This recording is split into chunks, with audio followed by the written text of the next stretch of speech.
فكان الاشتغال شويه صعب، لانه تحويل ما كتبه هشام وفكره حميد الرئيس اللي هو حميد صرغيني كان خاصها شويه ديال الوقت.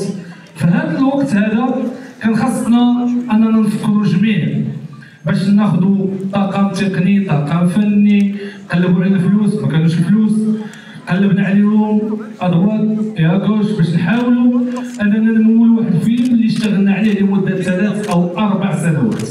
بالتالي تمويل ذاتي، ما كانش تمويل من جهه معينه.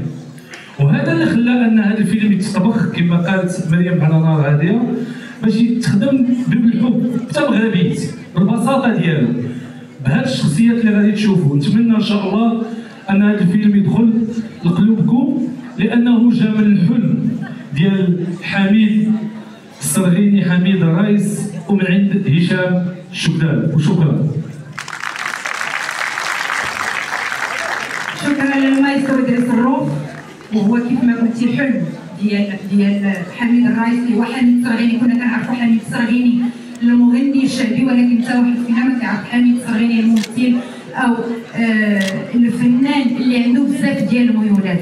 اليوم هو حاضر معنا، جا اليوم باش يشوف الحلم ديالو على ارض الواقع، وجا اليوم باش يشوف الثمره ديال الحلم ديالو والثمره ديال الحب ديالو للفن اللي بدات صغيره وكبرات مع فريق عمل محترف ورائع. غادي نخليوه حتى هو يتكلم على الحلم ديالو.